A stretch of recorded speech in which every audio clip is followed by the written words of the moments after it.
Good morning विद्यार्थी मित्रों। बेटा लास्ट टाइमना लेक्चर में जे दाखलाओ गण्या था त्यांथी आगळ हवे नवुं काम शरू करीए छीए। स्वाध्याय में मोस्ट प्रोबेबिलिटी दाखलाओ पूरा थई गया छे, मात्र 4 दाखलाओ बाकी छे अने एमां पण 3 तो पोटेन्शियोमीटर वाळा छे। जे थियरी हजू आपणे शीख्या नथी ए थियरी भणीशुं ए वखते दाखलाओ साथे लई लईशुं। उदाहरणना दाखलाओ बाकी छे तो आजे उदाहरणना दाखलाओ गणवानी शरूआत करीए छीए। बेटा आजना दाखलाओमां खूब ध्यान राखजो, कारण आजना दाखलाओ अगत्यना पण छे अने परीक्षामां पूछवा लायक पण छे। तो ए आजना दाखलाओमां थोड़ुं विशेष ध्यान आपशो तो खूब फायदामां रहेशो। जो ध्यान नहीं होय तो नुकसान पण एटलुं थशे ए समजी लेजो। चलो बेटा पहला उदाहरण थी शुरुआत करीए छीए। हवे तो सौथी पहला नंबर में उदाहरण नंबर 1, उदाहरण 3.1 टेक्स्ट बुक तमारी जोड़े होवी जोईए।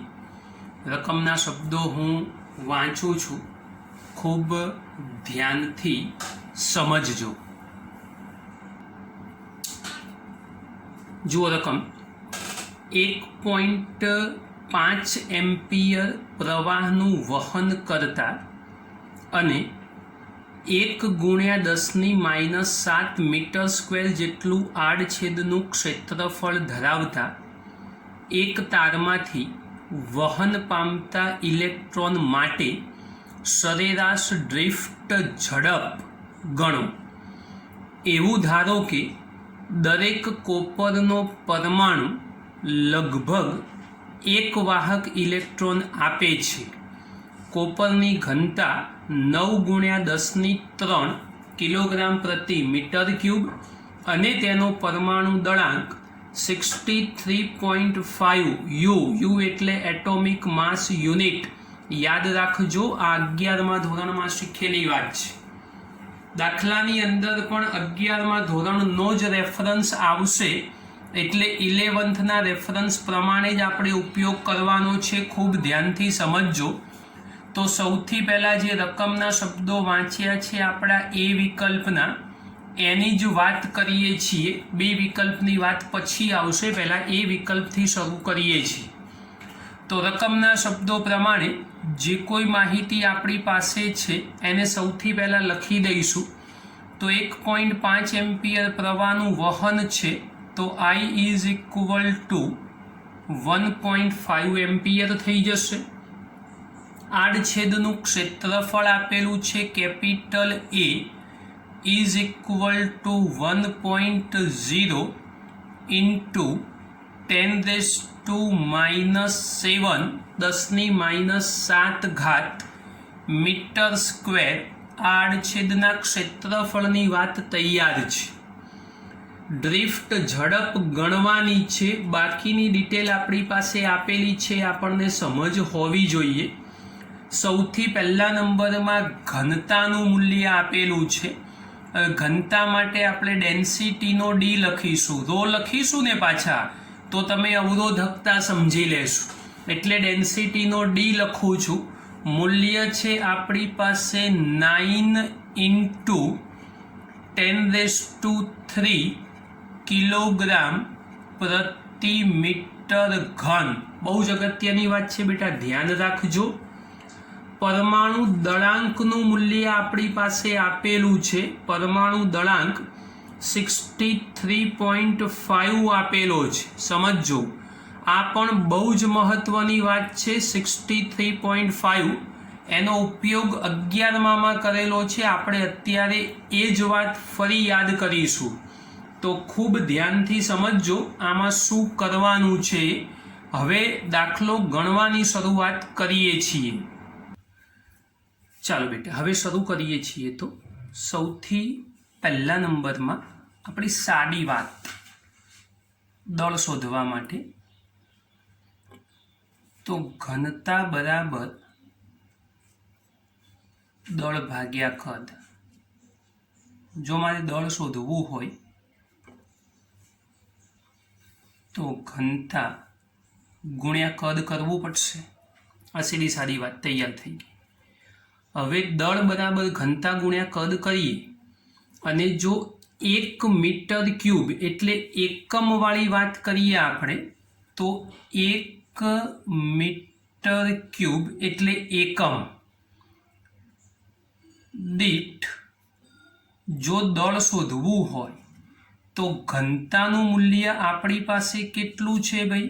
તો 9 ગુણ્યા 10 ની 3 અને કદને 1 કહી દઈએ એકમ પ્રમાણે, તો દળ મળી જશે 9 ગુણ્યા 10 ની 3 કિલોગ્રામ. આ દળ તૈયાર થઈ ગયું એમ આપણું. હવે સમજજો, આપણે રકમના શબ્દોની અંદર પરમાણુ દળાંક 63.5 યુ, મને પૂરેપૂરો ડાઉટ છે કે ટેક્સ્ટબુકની અંદર આ યુ ના હોવો જોઈએ, કારણ કે યુ લઈને કામ કરશો ને તો દાખલાનો જવાબ કોઈ સંજોગોમાં પોસિબલ નથી. આપણે સૌથી પહેલાં રકમ વાંચી જે ચોપડીમાં હતી એ જ, પણ હવે જ્યારે એની જરૂર પડી છે ત્યારે એ બાબતને આપણે સુધારીએ છીએ. એટલે 63.5 યુ ના હોવું જોઈએ પરમાણુ દળાંક, એ ગ્રામમાં હોવો જોઈએ. તો આ દળ તો આપણે ડેન્સિટીની મદદથી શોધ્યું, પણ પેલું જે આપેલું છે ને પરમાણુનું એ M0 જે આપણે 11મા ધોરણમાં કરતા હતા 63.5 ગ્રામ હશે. એટલે સાદું રૂપ કરશો તો 63.5 ગુણ્યા 10 ની -3 કિલોગ્રામ થશે. સમજો બેટા ધ્યાનથી, 63.5 ગુણ્યા 10 ની -3 કિલોગ્રામ થશે આ દળ. હવે M અને M0 લખ્યા એટલે તો તમને મોલ દીઠ આપણી વાત યાદ આવી જ ગઈ હશે કે સાહેબ 11માં વાયુના ગતિવાદમાં આપણે આવું સૂત્ર ચોક્કસ વાપરતા હતા મોલ સંખ્યા માટે. M/M0 બરાબર N/NA. ટેક્સ્ટબુકમાં બધું ડાયરેક્ટ લખેલું છે, તમે સમજી નહીં શકો એટલે હું પ્રોપર ફોર્મ્યુલાથી તમને સમજાવું છું. યાદ રાખજો બેટા, આમાં n ને કરતા બનાવો તો M/M0 ગુણ્યા Na થઈ જશે, એટલે એવોગેડ્રો નંબર વડે આપણે ગુણાકાર કરી દઈશું. હવે બધી વાતો આપણી પાસે લગભગ રેડી છે. n ઇઝ ઇક્વલ ટુ, ચલો એમની જગ્યાએ કેટલા? તો 9 ગુણ્યા 10 ની 3. એવોગેડ્રો નંબર તમે જાણો છો 6.023 ઇન્ટુ 10⁻23. 2 લખો તો બી ચાલશે. એના છેદમાં M0 63.5 ગુણ્યા 10 ની -3. હવે જો આનું સાદું રૂપ કરો તો કેલ્ક્યુલેટર તમારી પાસે, તમે સાદું રૂપ કરી દેશો એટલે લગભગ, સાદું રૂપ કરજો બેટા હો, હું ડાયરેક્ટ જવાબ લખું છું, તમારે આ કામ નથી કરવાનું, સમજી લેજો.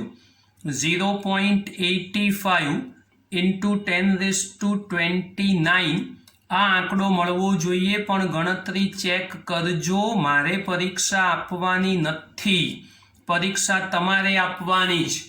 તો સમજી લેજો જરા, જાતે કામ કરજો, કેલ્ક્યુલેશન તમારે કરવાનું જ. n મળી ગયો આપણી પાસે. હવે n મળી જાય પછી તો આપણું કામ સરળ થઈ ગયું, કેમ કે ડ્રિફ્ટ વેગ અથવા ડ્રિફ્ટ ઝડપ શોધવાની છે આપણે vd. તો એક જ ફોર્મ્યુલા છે આપણી પાસે, કઈ ભાઈ? કે ભાઈ J is equal to NEVD. આ n એટલે એકમ કદ દીઠ, તો એકમ કદ દીઠ સંખ્યા, આ જોઈ લો મેં એકમ કદ દીઠ સંખ્યા આપણે ઓલરેડી ઉપર શોધેલી જ છે, એટલે એકમ કદ દીઠ જ મળી કહેવાય. એમાં બહુ ચિંતા નહીં કરવાની, કેમ કે ઉપર એટલા માટે જ આપણે એકમ કદ પ્રમાણે શોધી દીધું છે. તો VD is equal to J/NE, પણ J બરાબર યાદ કરો I/A, તો A ઇન્ટુ NE. મેં સૂત્ર શીખવાડેલું હતું પેલું નીલાવાળું, તો આ જ ફોર્મ્યુલા તૈયાર થઈ ગઈ. હવે માત્ર તમારે અંદર કિંમત મૂકવાની રહેશે, સાદું રૂપ તમે જાતે કરશો. I બરાબર કેટલું મૂલ્ય આપેલું છે? તો 1.5. એ એટલે આડછેદનું ક્ષેત્રફળ 1 ગુણ્યા 10⁻7, n એટલે સંખ્યા જે ઉપર શોધીએ 0.85 ઇન્ટુ 10⁻29 અને E એટલે ઇલેક્ટ્રોનના વિદ્યુતભાર માટેની વાત જે તમે જાણો છો 1.6 ગુણ્યા 10⁻19 કુલમ. કમ્પ્લેટ સાદું રૂપ આપશો એટલે જવાબ મળી જશે. આ જવાબ તમારે જાતે શોધવાનો છે, મીટર પ્રતિ સેકન્ડ. આ વેડી લખી દઉં છું, માત્ર કેલ્ક્યુલેટરમાં ગણતરી કરવાની રહેશે. આ કેલ્ક્યુલેશન કરશો એટલે એ વિકલ્પની આપણી વાત પૂરી થઈ ગઈ. હવે બી વિકલ્પ ઉપર આપણે ફોકસ કરીએ છીએ. બી વિકલ્પ વાંચું છું, રકમમાં સંપૂર્ણ ધ્યાન હોવું જોઈએ. હવે બી વિકલ્પની વાત શરૂ કરીએ છીએ આપણે. રકમ ઉપર ફોકસ કરો બેટા. બી વિકલ્પ તો ઉપરોક્ત મળેલ ડ્રિફ્ટ ઝડપને નંબર 1 સામાન્ય તાપમાને કોપર પરમાણુઓની ઉષ્મીય ઝડપ, નંબર 2 સુવાહકમાં આ ડ્રિફ્ટ ગતિ માટે જવાબદાર છે તે વિદ્યુત ક્ષેત્રની પ્રસરણની ઝડપ સાથે સરખામણી કરો. પહેલા ઉષ્મીય ઝડપ શોધવાની વાત છે તો આપણે બીમાં પહેલો મુદ્દો ચર્ચવાનો છે.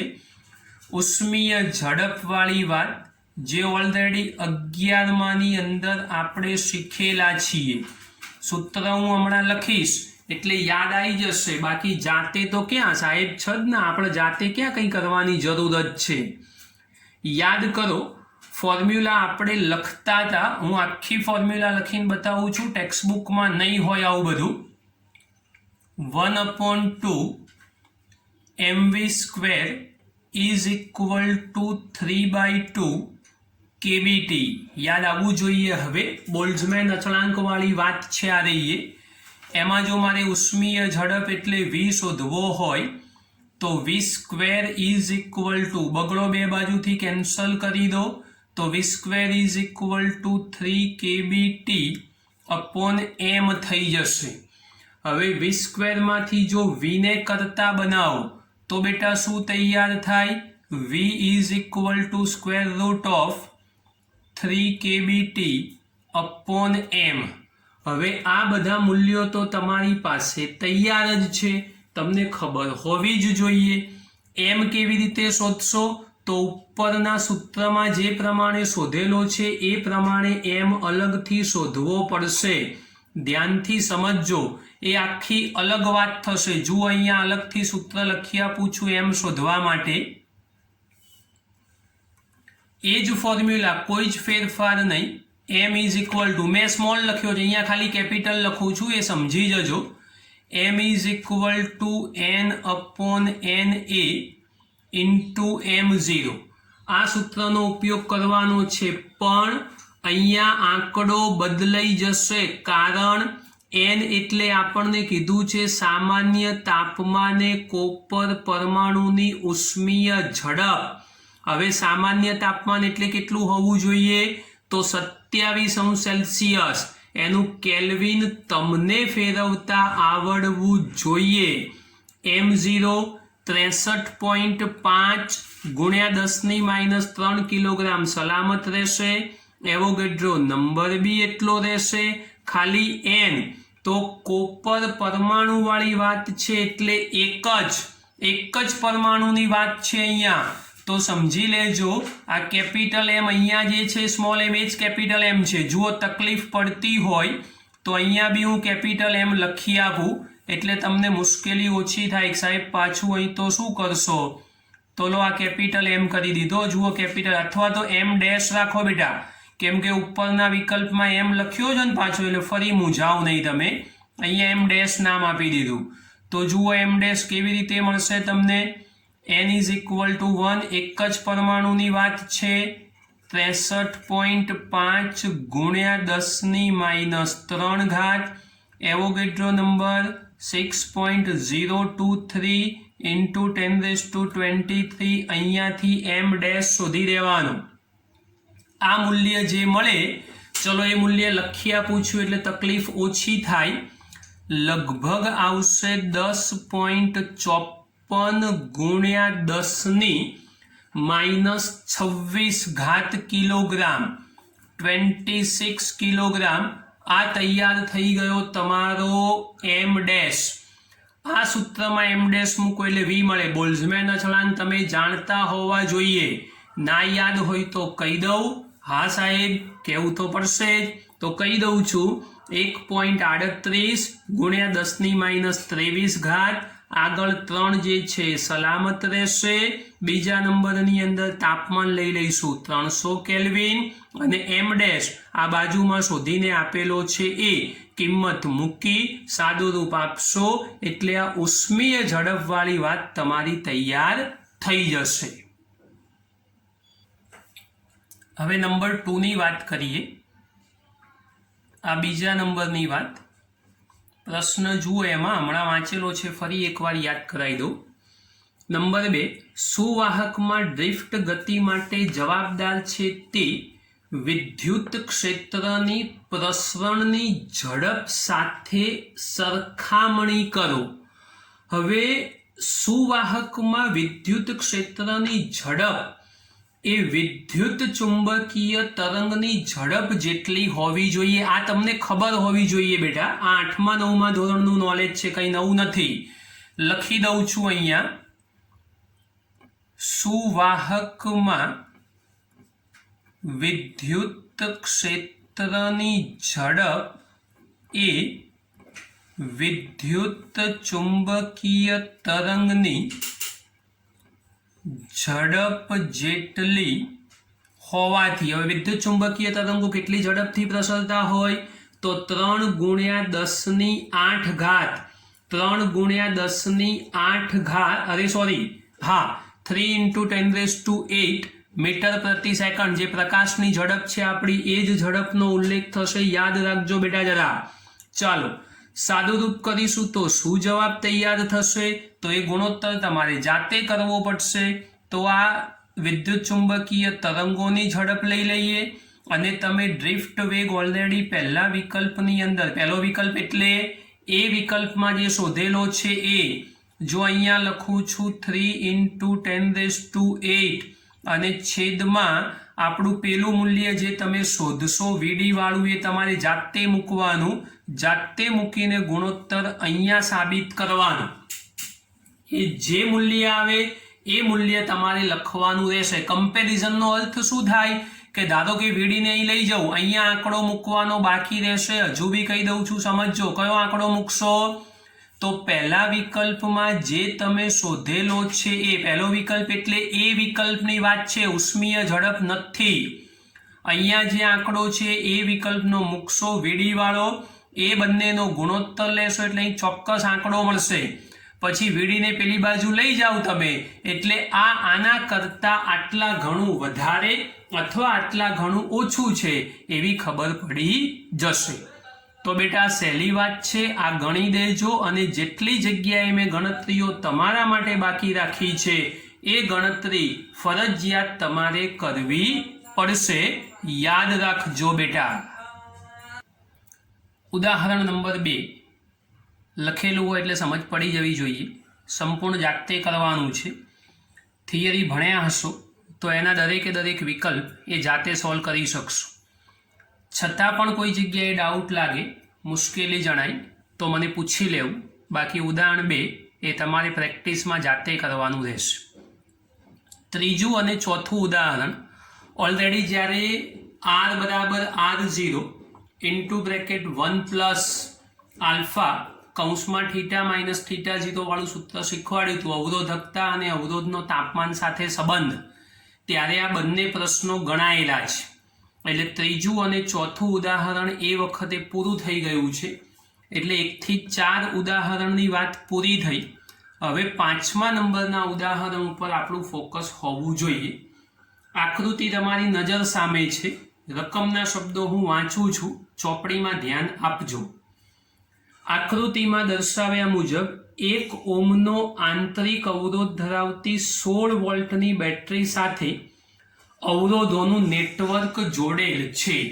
જુઓ ધ્યાનથી, આ 16 વોલ્ટની બેટરી છે. આર એ આંતરિક અવરોધ, મેં સ્મોલ આર લખેલો છે, ચોપડીમાં ના લખેલો હોય તો આંતરિક અવરોધ. બીજી એક વાત મેં થિયરીમાં પણ કીધી હતી, કોઈ પણ વિદ્યુત કોષ એટલે બેટરી હોય તો એની જોડે આંતરિક અવરોધ હોય અને હોય જ. દોરો કે ના દોરો, પણ દોરેલો છે એટલે ખબર પડવી જોઈએ આ ઇન્ટરનલ રેઝિસ્ટન્સ છે જે આ બેટરીનો છે. નેટવર્ક જોડેલું છે, એમાં R1 4 ઓહ્મ, નીચે R2 4 ઓહ્મ, બે સમાંતર જોડાણમાં છે. R3 નું મૂલ્ય 1 ઓહ્મ છે, R4 12 ઓહ્મ અને R5 6 ઓહ્મ. ટોટલ 5 અવરોધોનું એક નેટવર્ક બનાવી અને આપણો પરિપથ પૂરો કરેલો છે. યાદ રાખજો. આકૃતિ તમારી નજર સામે. હવે જે શીખવાડું છું એ જુઓ બેટા. 16 વોલ્ટની બેટરીના કારણે રચાતો પ્રવાહ ખબર નથી, ધારો કે I જેટલો છે. સમજી લેજો ધ્યાનથી. રચાતો પ્રવાહ ધારો કે I જેટલો. હવે I જેટલો જે વિદ્યુત પ્રવાહ આપણી પાસે છે એ વિદ્યુત પ્રવાહ અહીંથી આગળ વધશે, I જેટલો જ થશે. અહીંયા પણ I, પણ જરા ધ્યાનથી જુઓ તો બે રસ્તા મળી ગયા અહીંથી, તો બંને બાજુ વિદ્યુત પ્રવાહ એ બે રસ્તાઓમાં આગળ વધશે. ફરી પાછો અહીંથી આગળ વધતા વધતા અહીંયા આગળ આવશે અને ફરી પાછો અહીંયા પ્રવાહ મળશે. એ જ પ્રમાણે અહીંયા ફરી પાછો બે રસ્તાઓમાં અને ફરી પાછો એક. ટૂંકમાં કિર્ચોફના નિયમ પ્રમાણે જેટલો પ્રવાહ તમે દાખલ કર્યો છે એટલો જ પ્રવાહ અહીંથી બહાર આવવો જોઈએ. આ તમને સમજ પડવી જોઈએ. જેમ જેમ આગળ વધતા જઈશું એ પ્રમાણે એ બાબતો હું તમને શીખવાડું છું, ચિંતા ના કરશો. હવે ટોટલ 3 વિકલ્પો સોલ્વ કરવાના છે. એમાં પહેલા નંબરના વિકલ્પની વાત છે આપણી પાસે. વિકલ્પ નંબર 1, એમાં લખેલું છે કે ભાઈ નેટવર્કનો સમતુલ્ય અવરોધ ગણ. હવે સમતુલ્ય અવરોધ ગણવો હોય તો 1, 2, 3, 4 અને 5 આની કોઈ જગ્યાએ કેલ્ક્યુલેશન કરવાની નથી. હજુ પણ કહી દઉં છું, યાદ રાખજો. આ આંતરિક અવરોધ છે બેટરીનો, એ ગણતરીમાં નહીં લેવાનો. તમને અહીંયા પ્રશ્ન એવો કર્યો છે નેટવર્કનો સમતુલ્ય અવરોધ, તો તમે જે અવરોધો જોડેલા છે માત્ર એની જ ગણતરી થવી જોઈએ. સમજી લેજો ધ્યાનથી. હવે જુઓ, સમતુલ્ય અવરોધ શોધવો હોય તો R1 અને R2 નું સમાંતર જોડાણ છે, એની જોડે R3 શ્રેણીમાં છે. ફરી પાછું R4 અને R5 સમાંતર, પણ મૂળ તો આ બંનેનો જે સમતુલ્ય આવે એ, પછી આ અને પછી આ બંનેનો સમતુલ્ય આવે, બધા એક જ લાઈનમાં દેખાય. તો આનું અને આનું સમાંતર અને એની જોડે વચ્ચે એક અવરોધ છે શ્રેણી, તો બધા આપણી પાસે શ્રેણીમાં જ છે. તો એક સાથે ડાયરેક્ટ સૂત્ર બનાવવું હોય તો બનાવી શકાય. એટલે સૌથી પહેલા નંબરમાં નેટવર્કનો સમતુલ્ય અવરોધ તમે અલગ અલગ પણ ગણી શકો. પહેલા આનો અલગ જવાબ શોધો, પછી આનો અલગ જવાબ શોધો, પછી છેલ્લે 3નો સરવાળો કરો. એવું કરવું હશે તો બી ચાલશે, પણ આપણે ઇઝી છે, આમાં કંઈ બહુ અઘરું નથી, એટલે ડાયરેક્ટ લખી દઈએ છીએ. Therefore R is equal to, બહુ જ ધ્યાનથી, આ બંનેનું સમાંતર છે તો સમાંતર તો તમે જાણો જ છો કે ભાઈ ઉપર બંનેનો ગુણાકાર થવો જોઈએ અને નીચે બંનેનો સરવાળો થવો જોઈએ. તો જોઈ લો, અલગથી જવાબ લખીને પછી શોધો એના કરતી ડાયરેક્ટ પૂરું થઈ જાય. પ્લસ એક જ લાઈનમાં R3 અવરોધ આવી ગયો, પ્લસ ફરી પાછું સમાંતર R4 into R5 એના છેદમાં R4 પ્લસ R5. આની ગણતરી સિમ્પલ થઈ જશે. તમારે કેલ્ક્યુલેશન સંપૂર્ણ જાતે જ કરવાની રહેશે. હજુ બી કહી દઉં છું, યાદ રાખજો, આવી ઇઝી ગણતરીઓ હું નહીં કરી આપું, એ તમારે જ ગણવી પડશે. માટે ધ્યાનથી સમજી અને કામ કરજો.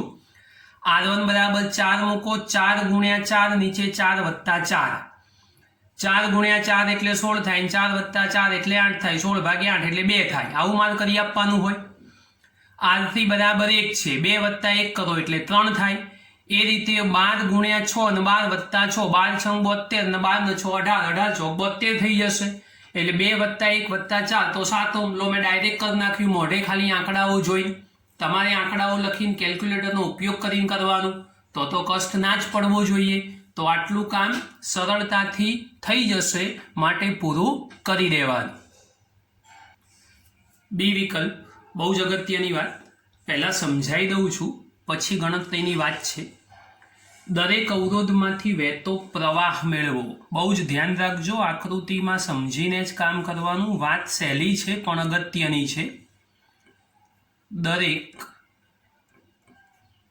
અવરોધમાંથી વહેતો પ્રવાહ. હવે જુઓ, અવરોધો કેટલા?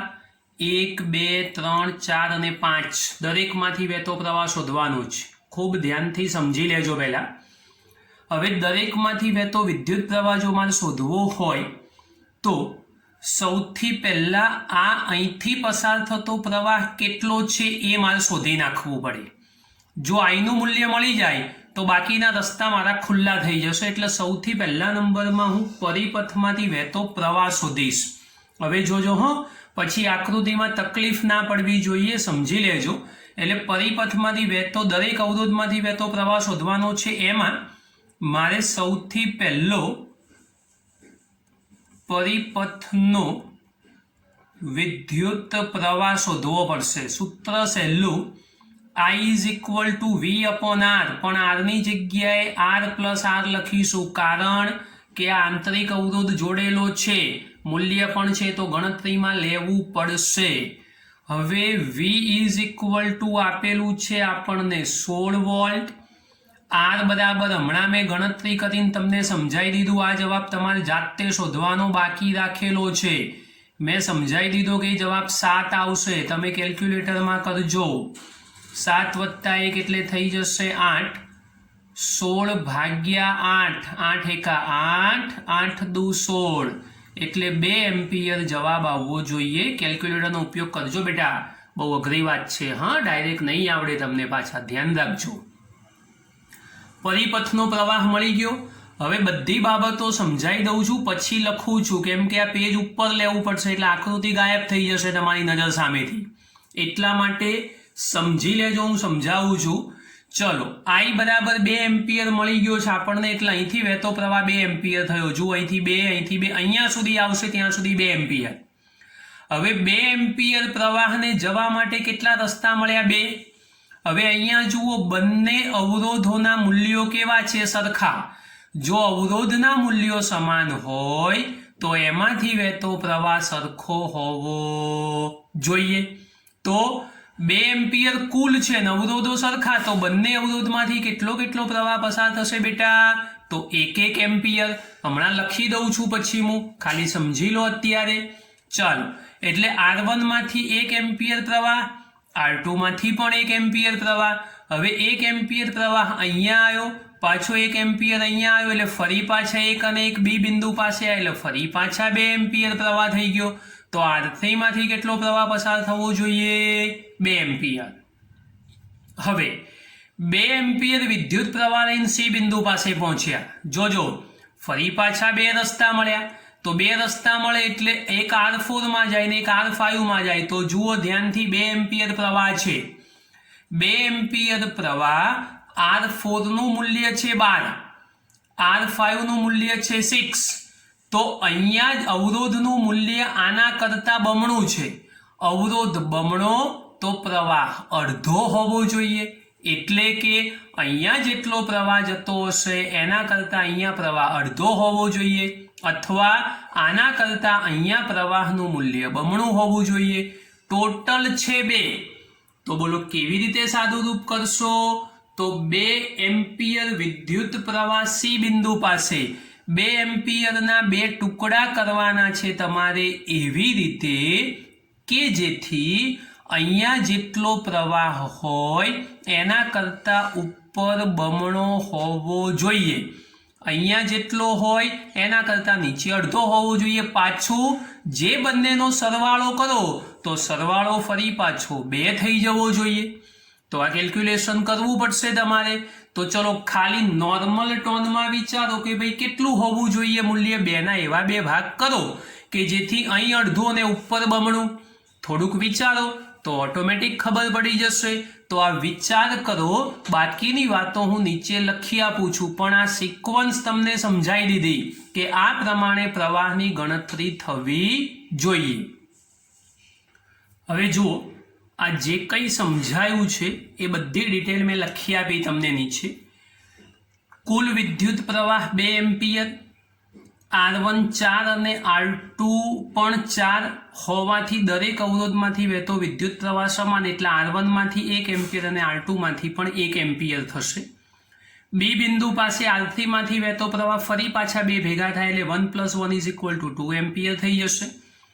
R4 12 ઓહ્મ છે અને R5 6 ઓહ્મ છે, એટલે કે R4 નું મૂલ્ય R5 કરતા બમણું, એટલે એમાંથી વહેતો પ્રવાહ કેવો થવો જોઈએ?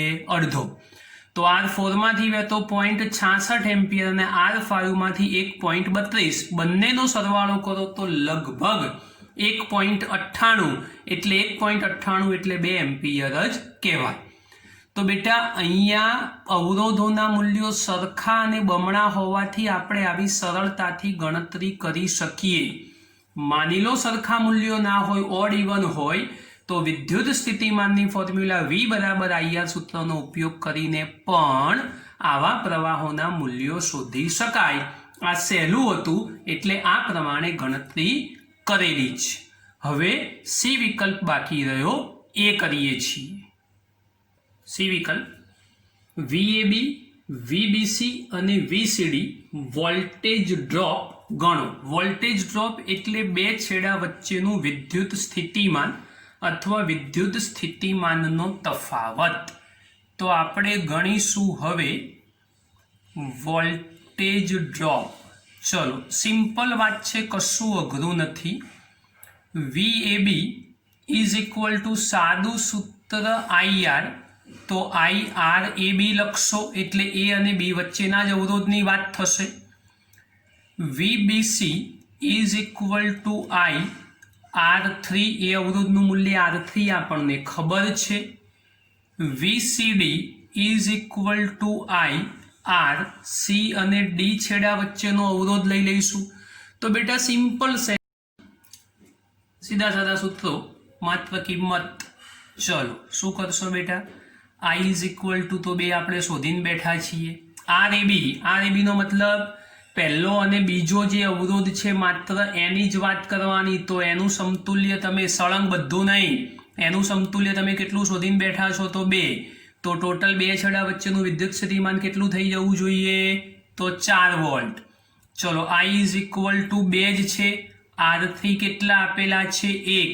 તો મૂલ્ય કેટલું હોવું જોઈએ? તો 2 વોલ્ટ. ચલો, I = 2. હવે C અને D એ બંને છેડા વચ્ચેનો અવરોધ 12 × 6, નીચે 12 + 6, તો એ મૂલ્ય કેટલું શોધીને બેઠા હતા આપણે? તો 4. તો ચલો સાદું રૂપ કરો તો 4 દુ થઈ જશે 8 વોલ્ટ. આ ત્રણે ત્રણનો સરવાળો કરો તો મૂલ્ય જે આપણું પરિપથમાં છે એટલું આવવું જોઈએ. સમજો, એટલું આવવું જોઈએ. તો હવે ચેક કરીએ કે સાહેબ ખરેખર આવું થાય છે. તો જુઓ, 8 અને 2 10 ને 4 14, સાહેબ અહીંયા તો સેટ થતું નથી.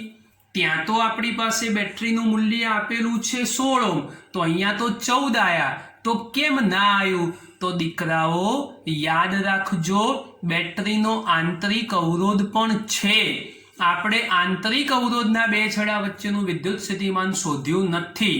આંતરિક અવરોધનું મૂલ્ય 1 ઓહ્મ, એની અંદરથી પણ પસાર થતો પ્રવાહ તો 2 એમ્પિયર જ છે. 2 × 1 કરશો એટલે 2 થઈ જશે.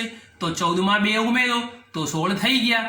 એટલે આ ત્રણનો સરવાળો કરો તો 14 થાય. જવાબ સાચો જ છે, ગભરાવાની સહેજ પણ જરૂર નથી. પણ કેમ 16 ના થયા? તો આંતરિક અવરોધના બે છેડા વચ્ચેનું વિદ્યુત સ્થિતિમાન આપણે શોધ્યું નથી, કારણ કે માગ્યું નથી, અને એટલા માટે આ વાત અહીંયા પૂરી થાય છે. દાખલો અગત્યનો છે બેટા, ખૂબ ધ્યાન રાખજો. આ પ્રશ્નો સમજાવવામાં હું મેક્સિમમ ટાઈમ તમને આપી રહ્યો છું. આપણે જલ્દી ફટાફટ પૂરું કરવાની ગણતરીથી કામ નથી કરતા. તમારા મગજમાં દરેકે દરેક વાતો સરળતાથી સેટ થાય એ અત્યંત જરૂરી છે. આપણે એની પૂરી કાળજી લઈએ છીએ. તો બેટા તમે પણ સિરિયસ બની અને આ પ્રશ્નો ઉપર વિશેષ ફોકસ કરજો. ચાલો બેટા, હવે અહીંયા ધ્યાન રાખજો. એકદમ વીઆઈપી પ્રશ્ન બોર્ડની પરીક્ષામાં પૂછાશે ને પૂછાશે જ. ધીસ ઇઝ મોસ્ટ, અહીંયા લખી દઉં છું, મોસ્ટ આઈએમપી પ્રશ્ન. એટલે આમાં ખાસ ધ્યાન રાખજો. પ્રશ્ન પણ અગત્યનો છે, સમજ પડવી બહુ જ આવશ્યક બાબત છે આમાં. તો આ અને આના જેવા બીજા પ્રશ્નો તમે સોલ્વ કરી શકશો. દરેક 1 ઓહ્મના એવા 12 અવરોધોથી સમઘન નેટવર્કના વિકર્ણના, બસ પહેલા તો દરેકનો અવરોધ 1 ઓહ્મ એવા 12, આ દરેકે દરેકનું મૂલ્ય 1 ઓહ્મ છે. લખતા નથી, જાતે સમજ પડી જવી જોઈએ. લખીશું બધું બહુ ગડબડ ગોટાળા થઈ જશે. અને 12 તો જુઓ 1 2 3 અને 4 નીચે, તો 4 ઉપર એટલે 8 થઈ ગયા. સામે બીજા 2 ગણી નાખો એટલે 2 10 ને 2 12 થઈ ગયા. સમઘન આકૃતિ પણ આપણી સામે દેખાય છે એટલે સમઘન આકૃતિ પણ રેડી થઈ ગઈ, એટલે સમઘન આકૃતિ બની ગઈ. આ રહીએ. હવે આ સમઘનના વિકર્ણની વાત કરવાની છે. તો સમઘનનો વિકર્ણ એક્ઝેક્ટલી બને કેવી રીતે? તો સમઘનના વિકર્ણ માટે બેટા તમે જે જગ્યાએ બેઠા છો, ધાબા ઉપર તો બેઠા નહીં હોય, તમે જે રૂમમાં બેઠા છો એ રૂમની આકૃતિને આ આકૃતિ સાથે સરખાવો. તો દાખલા તરીકે આ ઉપર જે દેખાય છે છત છે, ના નીચે જે દેખાય છે તળિયું છે. તો ધારો કે આના કોઈ પણ 2 બિંદુઓ પસંદ કરો. આ રૂમનો મારે વિકર્ણ શોધવો હોય તો કેવી રીતે બને? તો દાખલા તરીકે તળિયાનું આ એક બિંદુ પસંદ કરું તો વિકર્ણ હું અહીંથી દોરવાની શરૂઆત કરું તો આ છતનું આ બિંદુ હોવું જોઈએ. સમજો, સમઘનનો વિકર્ણ લેવાનો છે, ખાસ ધ્યાન રાખજો. સમઘનના વિકર્ણ માટે સમજો ધ્યાનથી. સમઘનના વિકર્ણ માટે બંને સામસામેવાળી દિવાલો હોવી જોઈએ ને એની વચ્ચે દોરાય એ વિકર્ણ બને. તમે ધારો કે એવું કોક સાહેબ અમે અહીંથી અહીં જોડી દઈએ તો આ માત્ર આ દિવાલનો વિકર્ણ થયો, આપણે સમઘનનો વિકર્ણ જોઈએ. અને એટલા માટે જ મેં એવું ઉદાહરણ આપ્યું, તમે જે રૂમમાં બેઠા છો એ રૂમનો વિકર્ણ વિચારો. રૂમનો વિકર્ણ, દિવાલનો નહીં. તો એ રૂમનો વિકર્ણ એટલે કોઈ એક બિંદુથી શરૂ કરો, એક દિવાલથી, તો સામેની દિવાલનો ઉપરનો છેડો, આ દિવાલનો નીચેનો છેડો, તો એ વિકર્ણ બનશે. તો સૌથી પહેલા આપણી આકૃતિમાં હું વિકર્ણના 2 બિંદુઓ લખી દઉં છું. મારી મરજી પ્રમાણે લખીશ A, B, C અને D. તો A અને D આ વિકર્ણના અંત્ય બિંદુઓ થયા. વચ્ચેના નામ પછી હમણાં જરૂર પડે એટલે આપણે આપીએ છીએ. તો સૌથી પહેલી વાત, દરેક અવરોધનું મૂલ્ય 1 ઓહ્મ, ટોટલ 12 અવરોધો, સમઘન બની ગયો, નેટવર્ક દેખાય છે. વિકર્ણના સામે આવેલા શિરોબિંદુઓ, તો વિકર્ણના સામેના શિરોબિંદુઓ બી મળી ગયા. એમની વચ્ચે અવગણી શકાય તેવો આંતરિક અવરોધ ધરાવતી 10 વોલ્ટની બેટરી જોડેલી છે. આ બંનેની વચ્ચે આપણે એક બેટરી જોડવાની છે. તો જુઓ, બેટરી જોડું છું. રકમમાં કીધું છે 10 વોલ્ટની બેટરી જોડવાની છે. તો 10 વોલ્ટની બેટરી આ બંનેની વચ્ચે આપણે જોડી નાખીએ છીએ. જુઓ, A અને D વચ્ચે આ 10 વોલ્ટની બેટરી જોડાઈ ગઈ. આ માઇનસ, આ પ્લસ, આ થઈ ગયું 10 વોલ્ટ. એટલે 10 વોલ્ટની બેટરી એ આપણે આ વિકર્ણના 2 અંત્ય બિંદુઓ વચ્ચે જોડી નાખી. સમજી ગયા આટલી વાત પહેલા? હવે આકૃતિ જુઓ તો દોરેલી છે આપણી પાસે આકૃતિ.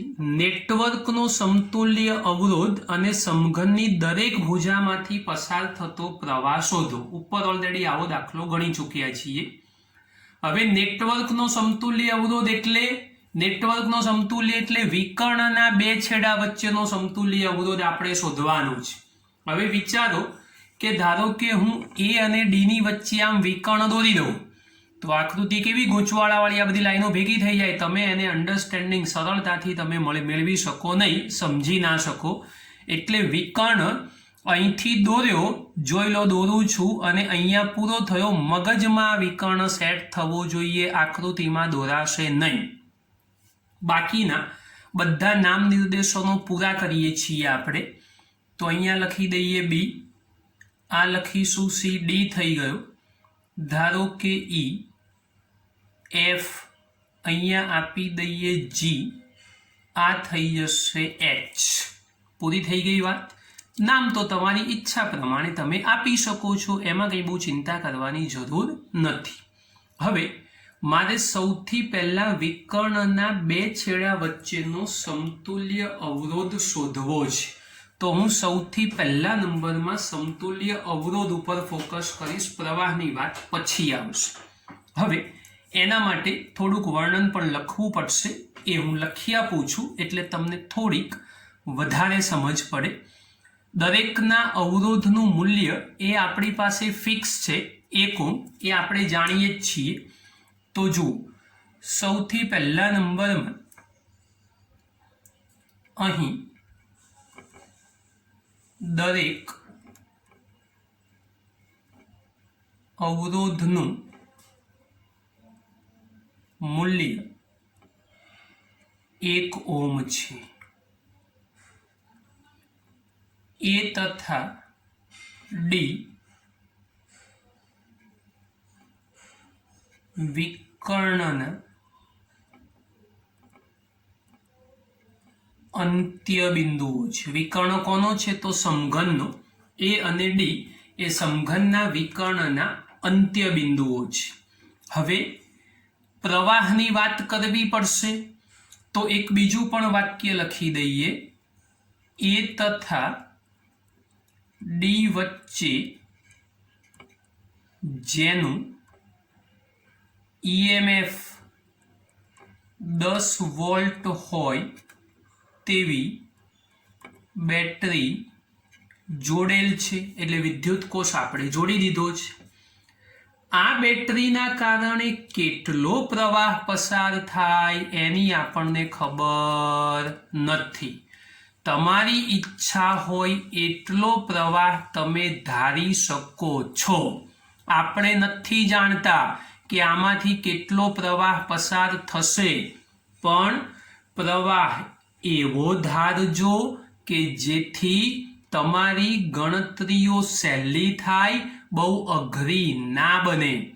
એટલે કે ચલો શરૂઆત કરીએ. પહેલા ધ્યાનથી વિચારો. ધારો કે હું એવું કરું છું, 10 વોલ્ટની બેટરીના કારણે રચાતો પ્રવાહ એ હું ધારો કે આઈ લઈ લઉં છું. વિચારજો શાંતિથી. જે લેવું હોય લેવા, એવું જરૂરી નથી કે આઈ કેમ લીધો, તમારી ઈચ્છા હોય એ લઈ શકો. ધારો કે હું આઈ લઈને કામ શરૂ કરું છું. ચાલો હવે શું થશે? આઈ જેટલો પ્રવાહ લઈને આપણે એ બિંદુ પાસે પહોંચ્યા. બેટા કેટલા રસ્તા મળ્યા? 1, 2 અને 3. 3 અવરોધના મૂલ્યો તો સરખા છે. જો અવરોધ સરખો તો અંદરથી પસાર થતો પ્રવાહ પણ સમાન જ હોવો જોઈએ. તો આઈના 3 સરખા ટુકડા કરીએ. તો અહીંયા લખી દઉં I/3, અહીંયા I/3, અહીંયા પણ I/3. ચાલો આગળ વધીએ. I/3 જેટલો પ્રવાહ લઈને અહીંયા ગયા. હવે અહીંયા ગયા તો અહીંયા ફરી પાછા કેટલા રસ્તા મળ્યા? તો 2. તો I/3 ના ફરી પાછા 2 ભાગ પાડો. હવે I/3 એનું અડધું. સાહેબ આ તો કેવી રીતે આવડશે? અઘરું નથી બેટા. I/3 નું અડધું I/6 થાય. પણ સાહેબ હવે થોડુંક સહેલું કરાવો તો સારું. આ તો અપૂર્ણાંકો, અમે સાદા સરવાળા બાદબાકી સરળતાથી કરી શકતા નથી. અને સાહેબ તમે અપૂર્ણાંક લાવો તો કેવી રીતે કામ થાય? એટલા માટે જ મેં પહેલા આ રીતે જવાબ આવે. તમને અઘરું પડે અલગ વાત છે. એટલે આપણે એવો પ્રયત્ન કરવાનો કે જેથી તમારી વાતો સરળ થાય, તમને સહેજ પણ કષ્ટ પડવો જોઈએ નહીં. તો વિચારો, આઈ ધાર્યું તો અપૂર્ણાંક આયા, તો હવે શું કરીએ? ચલો ધારો કે હું અહીંથી 3 ભાગ છે ને, તો અહીં 3i લખી દઉં છું. તો 3i કરો તો i અને i. હવે આઈ જેટલો લઈને નહીં જાવ એટલે ફરી પાછા બે ટુકડા I/2 તો ફરી આવ્યું. તો કંઈક એવું વિચારો કે અપૂર્ણાંકમાં આપણે જવું પડે નહીં. તો જુઓ એવું વિચારીએ અને એટલા માટે હું ધારો કે પ્રવાહ લખી દઉં છું 6I. હજુ કહી દઉં છું મેં લીધું એવું લેવું જરૂરી નથી. તમે I લઈને પણ કરી શકો, 6I લઈને પણ કરી શકો, 50I લઈને પણ કરી શકો, 500I લઈને પણ કરી શકો. ખબર નથી આપણને, જે ધારવું હોય ધારી શકાય. આ ધારેલી વાત છે, સમજી લેજો. 6I જેટલો પ્રવાહ લઈને એ પાસે પહોંચ્યા એટલે 3 રસ્તા મળ્યા. 3 રસ્તા મળ્યા તો ત્રણેયના અવરોધ સરખો એટલે 2I. અહીંયા પણ પસાર થતો પ્રવાહ થશે 2I અને અહીંયા પણ પસાર થતો પ્રવાહ થશે 2I. ચલો 2I લઈને B પાસે પહોંચ્યા. કેટલા રસ્તા મળી ગયા? 2. I અને I તૈયાર થઈ ગયો. ચલો ફરી પાછા આગળ વધીએ. અહીંયા જુઓ, આ 2I લઈને G પાસે પહોંચ્યા. ફરી 2 રસ્તા મળ્યા તો I અને I થઈ જશે. ચલો C પાસે I લઈને પહોંચી ગયા છીએ. આ જોજો હો, અહીંથી આ C પાસે I. હવે જોયા કરજો, અહીંથી આમ ગયા એટલે C પાસે I આવ્યો અને જુઓ આ નીચેથી પણ I આવ્યો છે. તો ફરી પાછો અહીંયા જે પ્રવાહ થવાનો, એક આ I આવ્યો, આ બીજો I આવ્યો, તો અહીંયા ફરી પાછો કેટલો થઈ ગયો? 2I. હવે એવું અહીંયા વિચારો, આ 2I લઈને F પાસે પહોંચ્યા. 2I લઈને F પાસે પહોંચ્યા એટલે ફરી 2 રસ્તા મળ્યા, તો એક I અને બીજો I. ચાલો હવે જોજો, અહીંયાથી આ એક I આવ્યો, અહીંથી આ બીજો I આવ્યો, તો આ 2 I અહીંયા ભેગા થયા એટલે અહીંયા કેટલો થઈ જશે? 2I. બહુ જ ધ્યાન રાખજો બેટા, બધી બહુ અઘરી વસ્તુઓ છે. હમણાં આકૃતિ કોમ્પ્લિકેટેડ લાગશે પછી, એટલે એક એક મુદ્દો સમજાવું છું, ખૂબ ધ્યાન આપજો. હવે અહીં જુઓ, અહીંથી I જેટલો પ્રવાહ આવ્યો, અહીંયાથી પણ I જેટલો પ્રવાહ આવ્યો, 2 ભેગા થયા એટલે અહીંયા કેટલો પ્રવાહ તૈયાર થઈ ગયો? 2I. હવે જુઓ D પાસે 2I, આ પણ 2I અને આ પણ 2I, તો 2 2 2 એટલે ટોટલ જે પ્રવાહ મળ્યો એ પાછો કેટલો થઈ ગયો? 6I. જુઓ અહીંયા દાખલ કેટલો કર્યો તો 6, બહાર કેટલો આવવો જોઈએ? 6. આ યાદ રાખજો, કિર્ચોફનો નિયમ છે. કોઈ પણ પરિપથ અથવા વાહકમાં જેટલા સમયમાં જેટલો વિદ્યુત ભાર દાખલ થાય એટલા સમયમાં એટલો જ બહાર આવવો જોઈએ. જો અહીંયા વચ્ચે કોઈ બી લોચો માર્યો હશે તો આ બે વસ્તુ સરખી મળવાની નથી, અને માટે આ દાખલો ખૂબ અગત્યનો છે, ધ્યાન રાખજો. તો સૌથી પહેલા નંબરમાં આ આકૃતિની આપણને સમજ પડવી જોઈએ. તો હવે આપણે 2I અને 6I પ્રવાહ ધારેલો છે એ આપણે લખી દઈએ છીએ. સમજજો ધ્યાનથી. હવે આજે સમજાયું એ વાક્ય મેં લખી દીધું. ધારો કે 10 વોલ્ટની બેટરીના કારણે રચાતો વિદ્યુત પ્રવાહ 6I છે. બીજું બી હજુ એક સ્ટેટમેન્ટ લખી દઈએ આ સિવાયનું વધારાનું. દરેક શાખામાંથી, દરેક શાખા એટલે આ જે દેખાય એ બધી શાખાઓ કહેવાય, વહેતો વિદ્યુત પ્રવાહ તથા તેમની દિશા આકૃતિમાં દર્શાવ્યા મુજબ છે. શાખામાંથી વહેતો પ્રવાહ અને દિશા આકૃતિમાં દર્શાવ્યા પ્રમાણેની છે. હવે અહીંયા કિર્ચોફના નિયમનો ઉપયોગ કરવાનો છે, તો આપણે કિર્ચોફના નિયમનો ઉપયોગ કરીએ છીએ. બેટા ખાસ ધ્યાન રાખજો, હવે અગત્યની વાત શરૂ થાય છે. વિકર્ણના બંને બિંદુઓ આપણને સેટ થાય એવો કોઈ પણ બંધ ગાળો વિચારી શકાય. તો સૌથી પહેલા નંબરમાં લો ABCD, પછી V વોલ્ટની બેટરી અને ત્યાંથી A માટે કિર્ચોફના બીજા નિયમ પરથી. વાક્યો તો તમને સમજણ પડી જશે. ચાલો હવે આકૃતિ શાંતિથી જોવાની. કિર્ચોફના નિયમનો ઉપયોગ ફરી આકૃતિ બતાવું છું, ધ્યાનથી જોજો. આપણે શીખ્યા છીએ એ પ્રમાણે અવરોધ અને પ્રવાહનો ગુણાકાર કરી અને વિદ્યુત સ્થિતિમાનવાળી વાત કરવાની છે. અને આપણી જોડે જો પ્રવાહ આવતો હોય તો મૂલ્ય લઈશું માઇનસ, અને આપણી સામે જો પ્રવાહ આવતો હશે તો મૂલ્ય લઈશું પ્લસ. અવરોધ અને પ્રવાહનો ગુણાકાર કરીશું, યાદ રાખજો. પહેલા સમજી લો પછી લખું છું. જુઓ, લૂપ પસંદ કર્યું ABCD, ત્યાંથી આ 20 વોલ્ટની બેટરી અને ત્યાંથી A, એટલે આ બહારનો ગાળો. તમે આવો અંદરનો ગાળો પણ પસંદ કરી શકો, જવાબ સરખો જ આવે, કોઈ ફરક પડવાનો નથી. ચાલો હવે વિચારીએ. તો જુઓ, અહીંથી સૌથી પહેલા હું આમ જઉં છું A થી B, તો આ પ્રવાહ મારી જોડે આવ્યો, એટલે આપણે આનું મૂલ્ય લખીશું માઇનસ. ફરી પાછા અહીંથી આમ ગયા, મારી જોડે જ છે એટલે માઇનસ. ફરી પાછા મારી જોડે આવ્યો એટલે મૂલ્ય શું થઈ જશે? માઇનસ. પણ અવરોધ સાથે પ્રવાહનો ગુણાકાર યાદ રાખજો, ભૂલ ના થવી જોઈએ. અહીંથી આપણે આમ ફરતા ફરતા ફરતા બેટરીના ક્યાં આવ્યા છીએ? માઇનસમાં.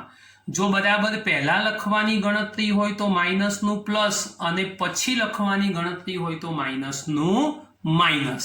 એટલે યાદ રાખજો, ઇઝ ઇક્વલ ટુ પછી લખો છો તો માઇનસનું માઇનસ, અને પહેલા લખો છો તો માઇનસનું પ્લસ અને પ્લસનું માઇનસ, યાદ રાખજો.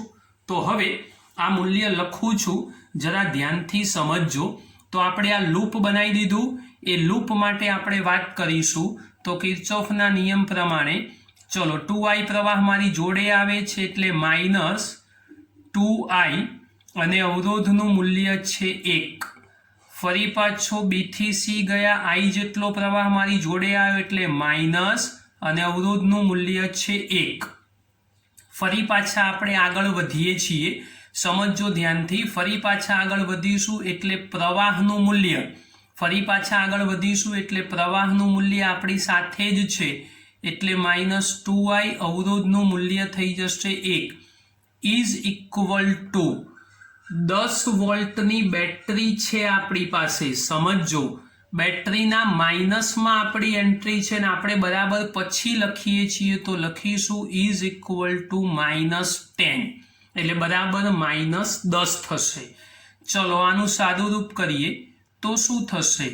-2i -2i is equal to -10, માટે -5i ઇઝ ઇક્વલ ટુ -10, અને માટે 5i is equal to 10. i શોધવાનો નથી, ભૂલથી બી શોધવાનો પ્રયત્ન ના કરતા. મારે અત્યારે i ની કોઈ જરૂર નથી. આ મૂલ્ય હું મૂકી રાખીશ, આમાં કોઈ જ ચેન્જ કરવાનો નથી, સમજી લેજો. કેમ? હમણાં સમજ પડે છે, યાદ રાખજો. હવે સમજો. હવે જે સમઘન છે આપણી પાસે, તો એ સમઘનની જરૂર નથી, મારે સમઘનના વિકર્ણની જરૂર છે. તો બેટા હવે હું એવું કરીશ કે આકૃતિમાં જે સમઘન છે એ સમઘનને કાઢી નાખીશ, અને સમઘનના વિકર્ણના જે અંત્ય બિંદુઓ છે એને જેમ છે એમ સલામત રાખીશ. તો આ A અને D આ વિકર્ણના અંત્ય બિંદુઓ, બાકીની આકૃતિમાં હું કોઈ ચેન્જ કરવાનો નથી. જોઈ લો, આ 10 વોલ્ટની બેટરી પણ બની ગઈ, અને 10 વોલ્ટની બેટરી સાથે બાકીનું બધું જેમ છે એમ જ મેં કરી દીધું. આમાં નો ચેન્જ, ખાલી મેં સમઘન નથી દોર્યો, બાકી કશું કર્યું નથી. બેટા સમજી લેજો, આ 10 વોલ્ટ એ સલામત છે. મેં સમઘન દોર્યો નથી, બાકી બધું સરખું જ રાખ્યું છે. સમજો, કોઈ જ ચેન્જ નથી કર્યો, ખાલી સમઘન વચ્ચેથી ઉપાડી લીધો. હવે સમઘન ઉપાડી લીધો તો વિકર્ણના 2 બિંદુઓ છે, તો 2 બિંદુઓ વચ્ચે સમતુલ્ય અવરોધ કેટલો હું નથી જાણતો, ધારી લઉં છું R'. તો લખી દઈશું અહીંયા આગળ, ધારો કે વિકર્ણના અંત્ય બિંદુઓ વચ્ચે સમતુલ્ય અવરોધ ઇઝ ઇક્વલ ટુ R' છે. બાકી કંઈ કરવાનું નથી. A અને D એ બંને બિંદુઓ વચ્ચે આપણે સમતુલ્ય અવરોધ ધારવાનો છે, જે આપણે ધારી લીધો, બીજું કશું કર્યું નથી.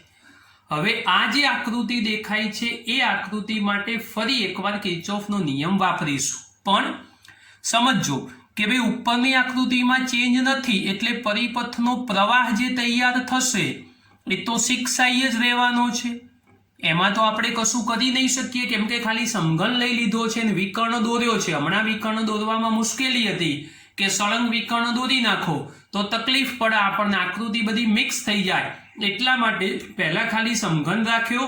હવે મારે વિકર્ણ જરૂર છે તો હવે હું વિકર્ણ દોરું છું. વિકર્ણ દોરી એના બે છેડા વચ્ચે સમતુલ્ય અવરોધની વાત હવે કરું છું.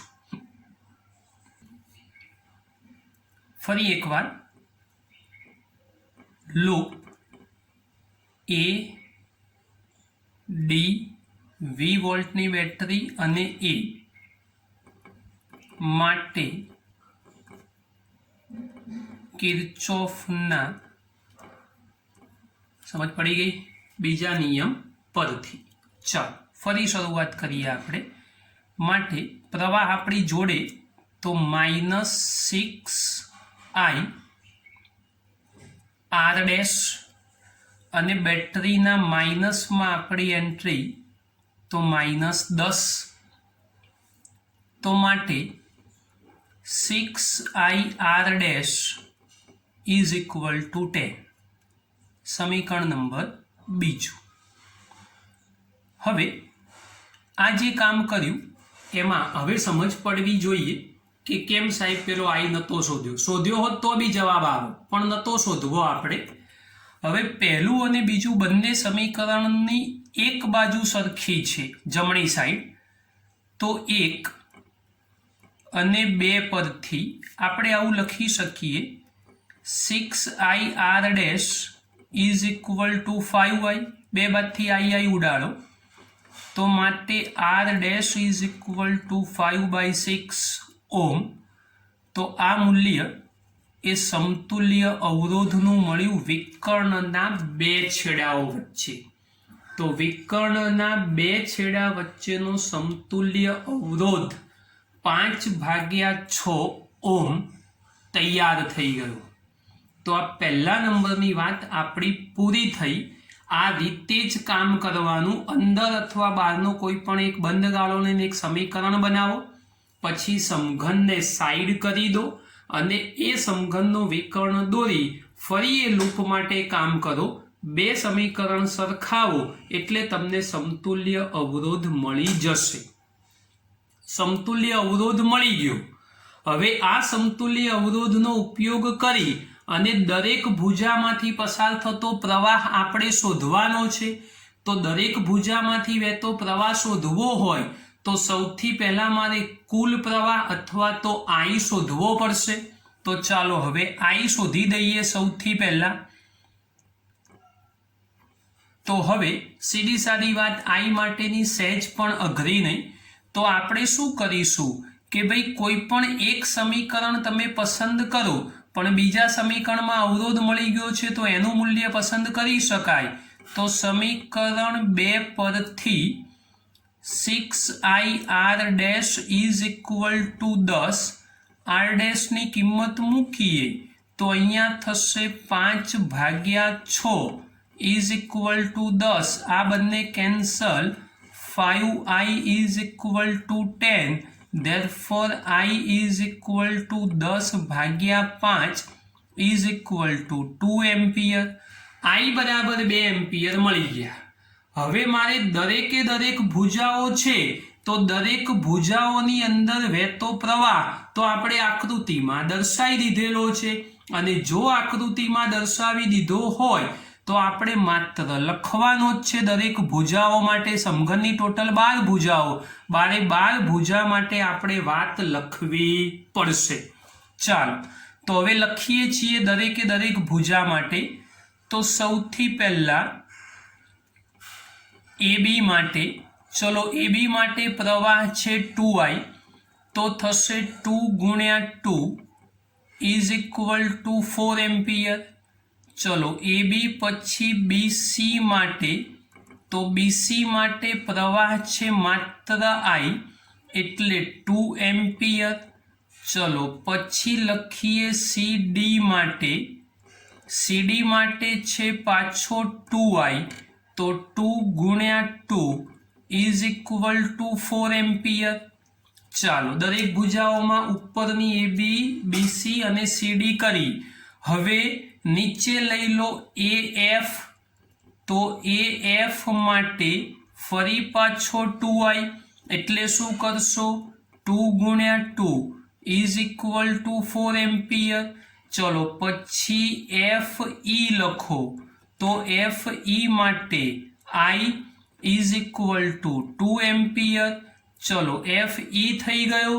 હવે GE લખો, તો GE માટે I એટલે 2 એમ્પિયર.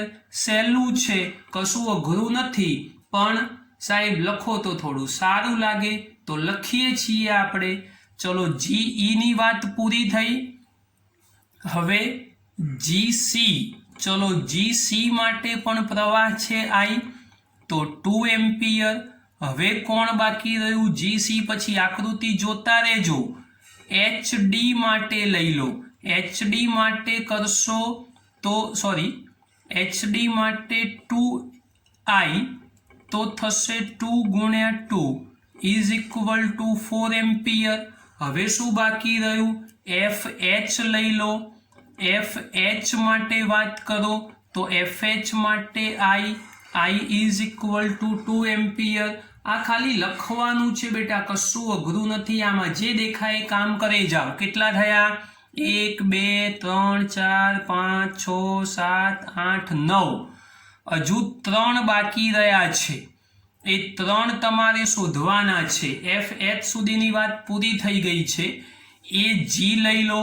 ચલો AG માટે કેટલું થશે, તો AG માટે 2i છે, તો 2 ગુણ્યા 2 ઇઝ ઇક્વલ ટુ 4 એમ્પિયર થઈ જશે. AG પતી ગયું. હવે શું બાકી રહ્યું ED લઈ લો. ચલો ED માટે શું કરશો, તો ED માટે પણ 2i, તો 2 ગુણ્યા 2 ઇઝ ઇક્વલ ટુ 4 એમ્પિયર. જોવાનું, જો 4 વાળા 1 2 3 4 5 6 પતી ગયા. 2 વાળા 1 2 3 4 અને 5, 2 વાળો 1 બાકી રહ્યો છે. કયો બાકી રહ્યો છે શોધવાનો છે. FE આવી ગયું, FH આવી ગયું, BH બાકી છે, તો BH.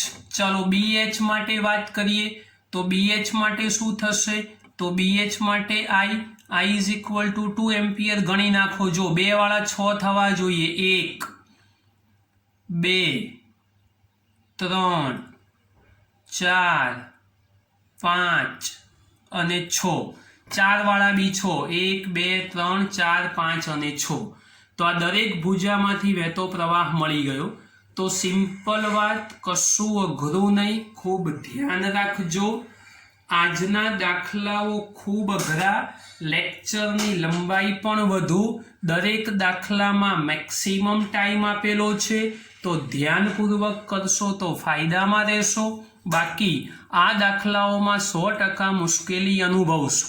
છતાં પણ કોઈ જગ્યાએ તકલીફ પડે તો મને ગમે ત્યારે પૂછજો. દાખલાઓ તૈયાર કરજો બેટા, એક્ઝામમાં પૂછવા લાયક છે. ખૂબ ધ્યાન રાખજો.